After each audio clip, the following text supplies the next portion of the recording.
I think most of what needs to be said about Taylor Swift's new album has been said, but there's another layer that I want to bring into discourse because I haven't seen anyone mention it. So beyond the empty, vapid, kind of arrested development, ChatGPT, teenage nature of the lyrics, which has been spoken about and taken apart by Swifties and non-Swifties alike, I think we're entering a new era of media and media consumption, and we're almost breaking the fourth wall on it with this album. I think as a whole, we're beginning to get exhausted, specifically with celebrity art. And I think the response to this album represents a shift in the expectations, mentality, needs, wants, and desires of the people consuming media, music, television, etc. In almost every way, the reality of this world is escalating in directions that are extreme for people's day to day life, whether it be the cost of living, groceries, what's happening with our school system, what's happening with our government overall, especially in America, but even globally when we think about issues like the Congo and Palestine, etc. And people are developing a kind of class consciousness that hasn't really existed before. I think it's important to remember that media is designed to be consumed. So it is designed with specific consumers in mind, and those consumers have wants, motivations, etc. Right? There's demographic information about these people and what they're seeking in terms of what will provoke them, what will relate to them, what they can attach themselves to when it comes to art. And I think right now people are feeling really disillusioned. They're feeling really disillusioned by wealth in general, by celebrity culture, and by the kind of Airbnb art that comes out of celebrity. For the first time, people are talking about nepotism babies. They're actually engaging with the talent and legitimacy of artists because the reality of our day-to-day lives is changing in extreme ways, and we're looking for art that actually reflects that. We can even see it happening with the way that people are critically engaging with reality television, like Love Island. I think there was a time where people were removed enough from the immediate realities of this changing world that they were able to take respite and solace in music like Taylor Swift's, right? I think specifically about the way she's always referring to a sort of high schoolized version of a forever victimized, misunderstood girl. And specifically, white women have always been able to resonate with this. But eventually, when you become a 35-year-old billionaire, you age out of that character, of that persona. Your reality becomes so visibly and obviously in contrast to what you're writing that it makes people go, huh. It makes people examine your point of view in relation to them.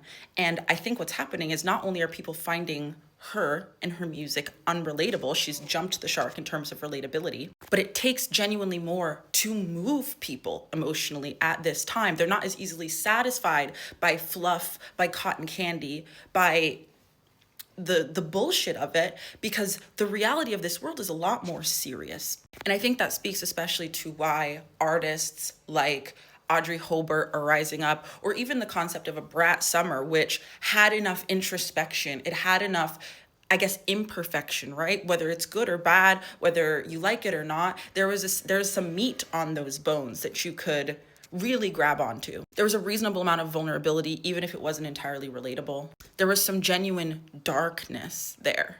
I think, frankly, when we look at the socio-political, socioeconomic state of the world, at a certain point, celebrity art that is this empty is almost insulting. It's disgusting to people. And when you add that on top of the way that she's marketed this album, the cash grabs that have been within the process of this album release, people are sickened, and rightfully so. I think at the end of the day, people are looking at Taylor Swift and looking at celebrity art in general, understanding it as a cash cow that previously they consented to because there was something within it that they found valuable. And now they're thinking, so you think I'm stupid. So you think I'm stupid. And that is a really, I think, transformative moment for, I think, marketers to understand, for people as listeners to understand that your criteria for what satisfies you, what constitutes art, what you're able to relate to is changing as the reality of your life changes and as your relationship to celebrity and wealth change. I think people are hitting a moment where they're like, okay, if there's going to be celebrity, if there's going to be wealth, if there's going to be billionaire also selling me art while I'm worried about groceries, while I'm worried about whether or not my job is going to exist in a week, while I'm worried about all of these issues going on, if you are essentially going to be this brand marketing to me, you need to at least put in a marginal amount of effort to see me reflect some level of relatable reality back to me, and at the very least make me like you. make me feel like this makes sense, like I belong here, like you are actually doing something for me, the fans, because it is an insult to intellect when somebody throws together something that is clearly rushed, is clearly poorly done, serves it up on a platter, and then calls it a meal.